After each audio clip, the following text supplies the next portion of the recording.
Hey guys, my name is Justin and I am with Stevens Tractor Company. We are located about 45 minutes south of Shreveport, Louisiana, in a small town called Coushatta.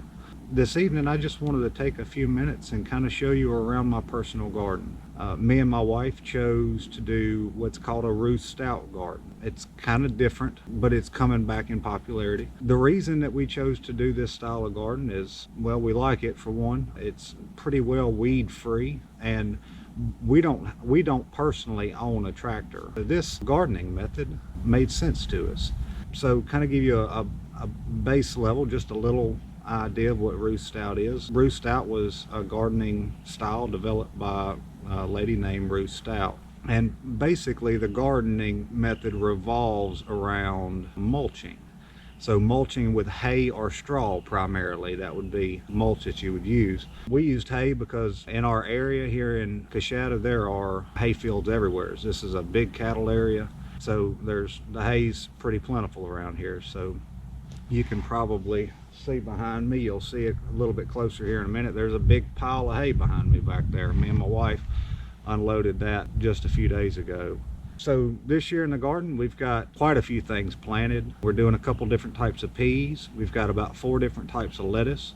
We're doing 7 or 8 different types of radishes. We have 2 or 3 different types of broccoli, 2 or 3 different types of cabbage, Brussels sprouts, cauliflower, couple different types of kales. We have a lot of stuff in the garden this year, and we did it like that for kind of a reason. This is we're relatively new to gardening. We really I haven't been gardening but about a year. My wife has been doing it for the majority of her life, so we're kind of new to the area as well. Haven't been here but a couple of years, and we really just wanted to kind of test the waters and see what worked well here, what didn't work well here. We plant primarily heirloom varieties.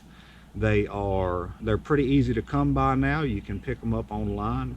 They're fun to grow because they're just different. So we're going to do a walkthrough here in just a minute, and I'll show you all the trellis work. We might even walk over and look at the chickens. Who knows? So I'm going to start down on the far end of the garden. Y'all bear with me as I try to figure out how to run this GoPro. This is my first go at it. So this is our first bed. This is a little 20 by 20 bed that we actually did Ruth Stout style last year. There's not any mulch on it now because it's winter time and the grass won't be growing. I tilled all the composted mulch into the soil before winter just before winter set in. So we have very few grass sprouts, and I will remulch it after this garden is finished. So you can kind of see here our little onion bed, where there's about 4 or 5 different types of onion. That is elephant garlic. We've got, I don't know, probably 250, 300 sets here. Maybe not that many, I don't know. These were actually green onions that we bought out of a grocery store, cut the tops off of them, ate the tops, and then plugged them in the ground, and they have just absolutely shot back up. These are I think they're called 1040 sweet onions. So here's my little green bed. This is curly leaf mustard greens. So I just did something a little bit different this year. I just kind of broadcast them over this little area, and you can tell they've come up quite good. They're still pretty spicy. They've been hit with a frost twice, but they're still pretty spicy. This is 2 rows of super sugar snap, which are a kind of a short vining variety. They don't get much more than about 2 feet tall, and you can tell they're planted in there thick. Now we did that for a reason. Me and my wife have plans on maybe one day owning a market garden, and one of the things that you have to do is learn how to maximize your space according to the package of directions, and put 2 in each hole. So we're going to see how it works. They look good so far. I'm excited about them. So we'll move over to the other bed. This was actually the first bed that we did. It is 20 foot by 40 foot, maybe a little bit bigger than that. They have a tendency to grow a little bit, which is a good thing. If you remember, I had said that we had done a few varieties. We wanted to see what did good. We wanted to see what didn't do good. We learned a few things. It does matter what you plant in your region. We had some This is cauliflower down here, and I don't remember the variety, but you can see the break in plants, and you can actually tell that one of them, these are two plants that were struggling. That was the difference. We had planted 2 6-packs of cauliflower. One of them did really, really well, one of them did not. So I wound up getting another 6-pack and plugging them in here and letting them take off. Got broccoli right here coming up good, and then I have more mustard greens here that somehow got mixed up. We're not sure how. But this little section right here that's doing really fantastic is the same thing as what was in that bed. So if I was to thin that bed, it would eventually come up and it would look similar to this. So we harvest our big leaves for cooking here, and then we harvest those over there for salads and that kind of thing. We do saute them down occasionally. This is our cabbage row. So this is Waltham 39. Really, really impressed with this variety for our area.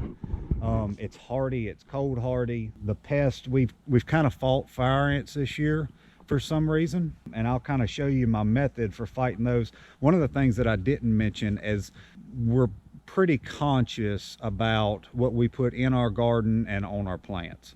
So I don't use any chemical salt fertilizers. Everything that you see here is being done, I don't know that I could say organically, but it is all done without any type of chemicals at all. It's about as close to organic as I can make it for the place that I'm at. So we don't use any pesticides, and it shows. I have some plants that probably would have done really, really well. The fire ants have a tendency to ring the bottom of them, or what I've noticed here, they ring the bottom of the plant, and as the sap comes out, they eat the sap. So I'll kind of show you my fire ant solver here in just a minute.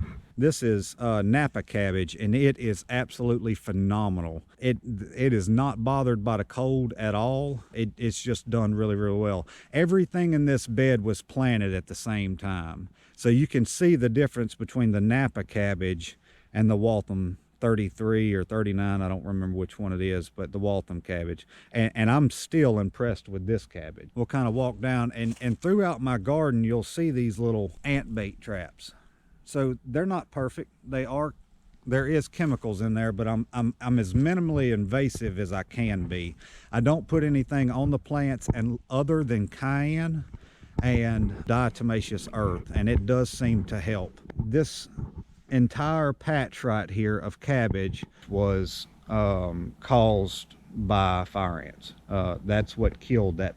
I think it was 8 plants that we had put there of that particular variety. We've since plugged a few more in, but I mean, they just ate all of them. It was crazy. Here behind me there is this is purple cabbage. Again, pretty good variety for our area. It's not doing as well as the Napa, maybe not even as much as the Waltham, but it's a good cabbage. This right here, these were Bonnie plants. These were plants that I don't remember exactly where we picked them up, but you can tell Bonnie's plants are phenomenal. They have really, really strong plants. That is not an heirloom variety, I do not believe. These are Brussels sprouts. Again, the first half of this row is Brussels sprouts, and then that back there in the back is the cauliflower that we had looked at. Right here, we have, you can kind of see them, maybe I can point them out to you. If you notice these little plants right here, you'll see other stuff. These are weeds, really. But these right here, this is our carrot bed, or one of our carrot beds. Love growing root vegetables. Absolutely love it for multiple reasons. One, they stay well through the winter. They're cold hardy. They're just really, really good. They are a little difficult to grow sometimes. It is a challenge, but it's a fun challenge. So we planted, this is the biggest carrot bed that we have by far, but we've got it planted. Moving down, you can kind of see right here things. This is going to be spinach. This is a spinach bed. We eat quite a bit of spinach. Me and my family are plant-based, so the garden is important to us. This over here is red Russian kale. That's probably my favorite green. It's not probably, it is my favorite green.